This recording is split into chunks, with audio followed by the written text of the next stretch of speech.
한다. 재판을 좀 많이 앞당겨서 9월 30일에 이제 검찰 구형이 있을 것이다. 그 다음 한 달 뒤쯤 10월에는 1심 판결이 있는 것으로 이렇게 정했습니다. 위증교사 1심 판결이 10월에 나오는 것으로 확정이 됐고 선거법 위반 재판도 이제 9월에 최종 심리를 합니다. 그래서 10월에는 1심 판결이 나오는 것으로 예정되어 있습니다. 선거법 위반 재판과 위증교사 재판 전망을 해보겠습니다. 또 민주당이 그 국회에 윤석열 대통령에 대한 탄핵 청원입니다. 이게 130만 명을 넘었다라고 해서 이례적으로 이걸 또 법사위에 회부를 해서 법사위에서 청문회를 열겠다라고 하고 있습니다. 대통령 탄핵 청원 청문회입니다. 지금 뭐 청문회 남발입니다. 청문회 남발. 이걸 어떻게 대처해야 하는지, 이게 정말 가능한 것인지, 법사위나 운영위 등을 중심으로 해서 정청래 등이 청문회를 남발하고 있습니다. 이걸 어떻게 차단할 것인지 한번 살펴보겠습니다. 먼저 어제 위증교사 재판입니다. 어제 위증교사 재판에서 김동연 부장판사가 9월 30일 최종 변론을 하겠다. 결심 공판입니다. 여기에서 검찰의 구형이 이루어집니다. 아무리 늦어도 10월 30일, 보통 한 달 안에는 모두 1심 판결이 나옵니다. 한 달 안에 1심 판결이 나올 것이다. 김진성에게 위증을 교사한 혐의입니다. 위증을 교사해서 김진성이 위증을 해서 이건 이재명의 선거법 위반에서 무혐의 처리가 됐습니다.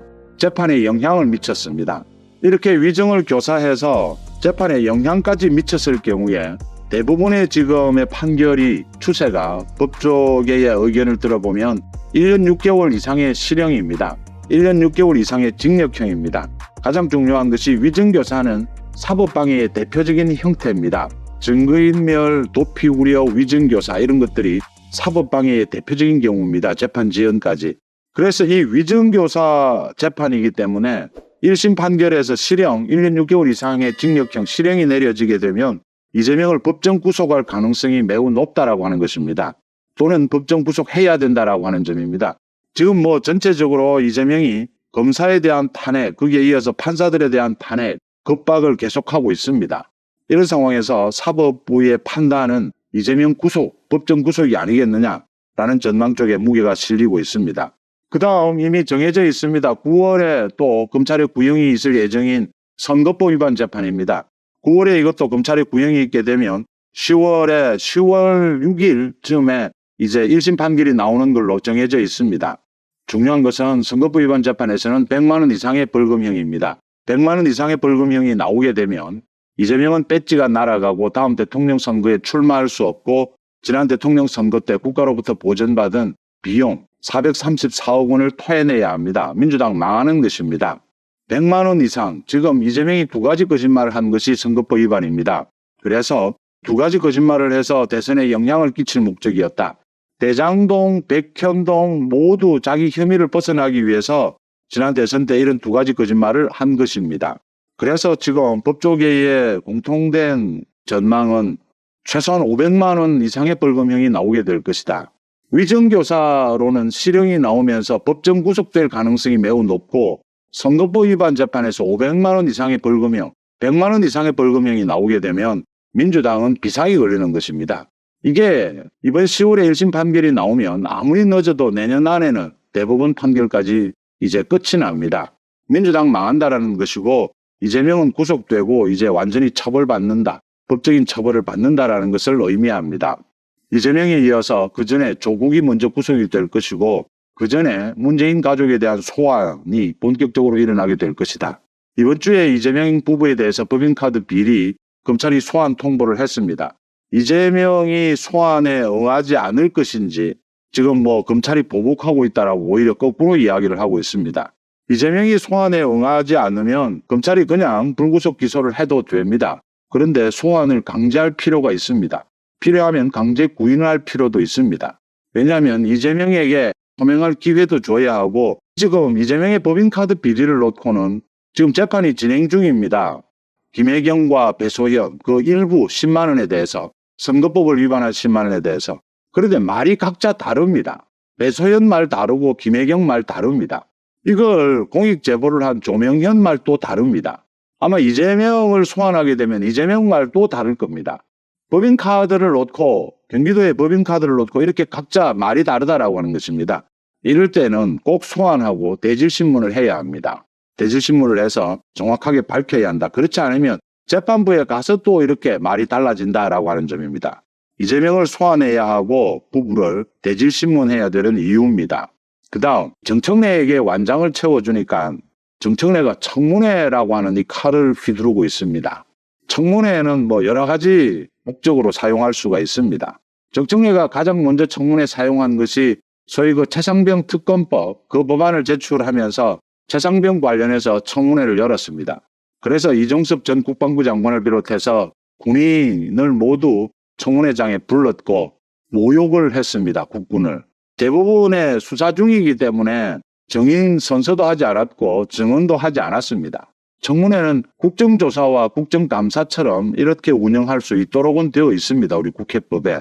그런데 여러 가지의 이유, 그러니까 수사 중인 사안이라든지 자기나 또는 자기 주변인이 처벌을 받을 위험이 있다라든지 이런 여러 가지 이유로 인해서 증언을 하지 않을 수도 있습니다. 증언을 하지 않도록 법적으로 보장하고 있습니다. 또 청문회는 출석을 하지 않을 경우에 강제 동행을 할 수 있느냐 없느냐도 지금 논란거리입니다. 또 강제 동행을 한다라고 하더라도 강제 동행을 거부할 수도 있습니다. 강제 동행을 거부해도 뭐 지금까지 거의 대부분 처벌받지 않습니다. 벌금형 정도를 받는데 그 벌금형이 그렇게 뭐 강제 동행해서 크게 공무원들에게는 큰 문제지만 그렇게 큰 문제도 아니다. 또 더 중요한 것은 청문회에서 강제 동행을 할 수 있느냐라는 겁니다. 이게 청문회가 국정감사나 국정조사처럼 운영하도록은 되어 있지만 강제 동행권까지를 청문회에 줄 필요는 없다. 이유도 없다라는 게 지금 법조계의 대부분의 시각입니다. 그러니까 강제 동행이라고 하는 또는 구인이라고 하는 강제 동행권을 청문회까지 주게 되면 이건 너무 인신구속을 많이 한다. 법에 있는 규정은 가능하면 확장해서 해석하지 않는 것이 인권에 도움이 되기 때문에 그렇게 해석하는 것이 대부분의 지금 법조인들의 시각입니다. 그래서 이미 지금 장관들도 출석을 잘 하지 않고 각 상임위가 구성이 되지 않았기 때문에 그동안 국민의힘에서 불참을 하는 상황이었습니다.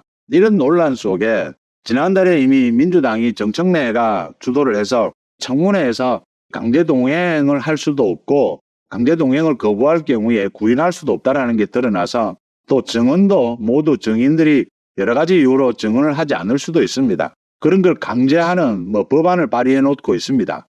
국회법과 증언과 감정에 관한 법률입니다. 개정안을 내놓고 있습니다. 이제 쉽게 말씀을 드리면 법사위의 정청래나 운영위의 박찬대 등이 위원장 등이 자신들이 판사가 되겠다라고 하는 겁니다.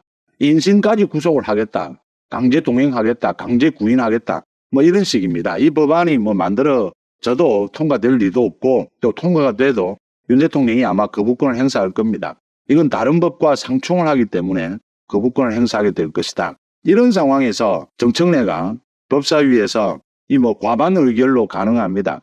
윤 대통령에 대한 탄핵 청원에 대해서 청문회를 하겠다. 오늘 협의를 합니다. 법사위 회의를 열어서 오늘 결정을 합니다. 막을 방법이 없습니다. 민주당이 아마 이거 청문회를 하는 쪽으로 통과를 시킬 겁니다. 이게 그 청원을 하면서 130만 명의 청원을 받았다라고 하는데 윤 대통령에 대한 탄핵 청원 사유입니다. 최상병 순직 사건 수사에 외압을 행사했다. 이건 어제 경찰 수사 결과가 발표가 됐습니다. 사단장은 문제가 없다라고 해서 제외가 됐습니다. 기소해서. 외압이 있을 수도 없다라고 하는 것이 이게 수사가 아니다. 그러니까 해병대 그 수사단은 수사가 아니라 조사 단계다. 경찰에서 또 공수처에서 얼마든지 수사를 할 수 있는 것이다라는 게 드러나서 민주당이 단독으로 통과시킨 그 최상병 특검법 그건 대통령이 아마 미국 순방 중에 오늘 거부권을 행사할 예정입니다. 탄핵 사유 1위 최상병이 순직 사건인데 이건 이유가 되지 않는다라고 하는 것입니다. 또 하나는 김건희 여사의 가방 수수 부분입니다. 김건희 여사의 가방 수수 부분은 지금 중앙지검에서 수사를 하고 있는데 이 부분은 청탁을 한 것도 아니고 청탁을 들여준 것도 아니고 청탁금지법에 해당이 되지를 않습니다. 공직자의 배우자입니다. 그런 상황이어서 이 부분은 혐의가 없는 것이고요. 또 하나 그 다음은 이제 완전히 정치적 공세입니다.